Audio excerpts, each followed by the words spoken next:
Hey guys, it's Adam Dracos from ThinkingWest. Today we're going to discuss Machiavelli's work, The Prince, and how we can apply this famous political work to our lives. Written in 1513 for the ruler of Florence, this classic work is the foremost reason Machiavelli's name has been remembered for over half a millennium.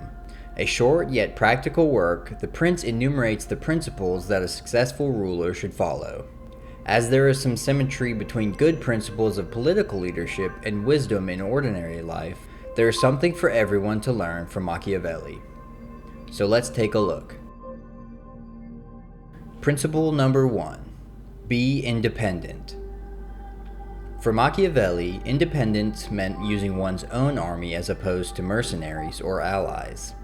He writes, I conclude, therefore, that no principality is secure without having its own forces.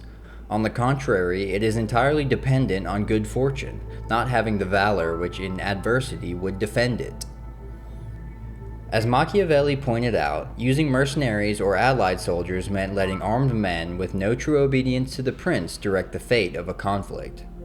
Even if mercenaries help win the day, there's no guarantee men who fight for the highest bidder won't find a more attractive offer shortly after. For us average citizens, applying this Machiavellian principle means relying on our own resources and only outsourcing tasks when absolutely necessary.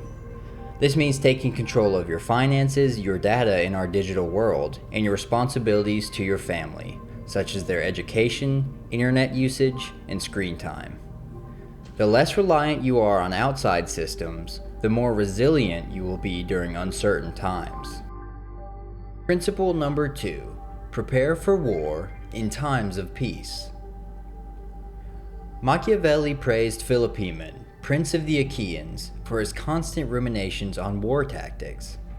While out walking with friends, the Achaean prince would often discuss various battle scenarios, such as how they could best defend themselves if an enemy were to surprise them at that moment.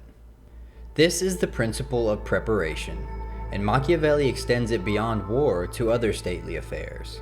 He writes, A wise prince ought to observe some such rules, and never in peaceful times stand idle, but increase his resources with industry in such a way that they may be available to him in adversity, so that if fortune changes, it may find him prepared to resist her blows. Though we aren't likely to command armies anytime soon, there are other ways we can prepare for our own figurative wars.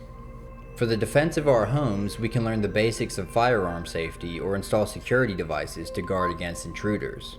Like Philopoemen, we can brainstorm our home's points of entry and anticipate how long it would take to respond to a threat.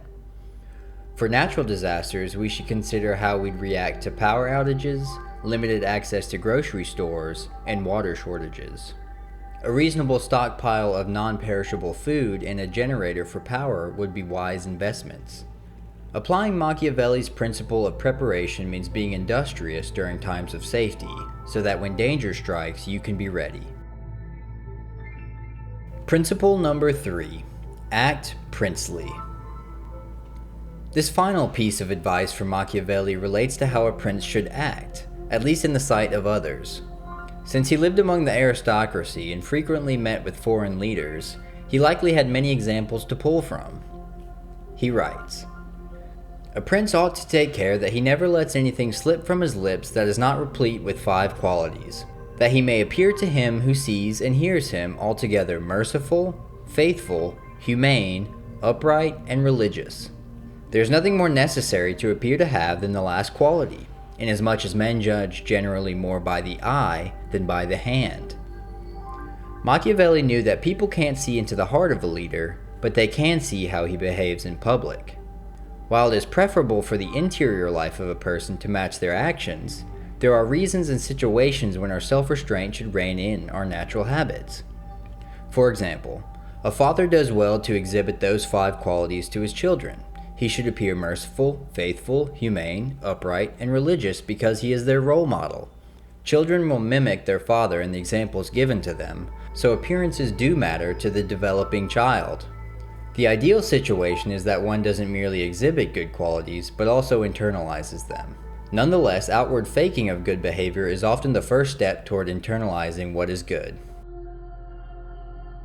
Although much of The Prince is either too outdated or overly political for the average reader, one can still separate out the good, applicable advice that Machiavelli provides. The Prince reminds us to avoid dependency, prepare for the worst, and demonstrate our virtues. A wise reader would do well to apply these principles to their lives. Thanks for watching. I hope you enjoyed this video. Feel free to like, comment, and subscribe for more content like this. And as always, read on.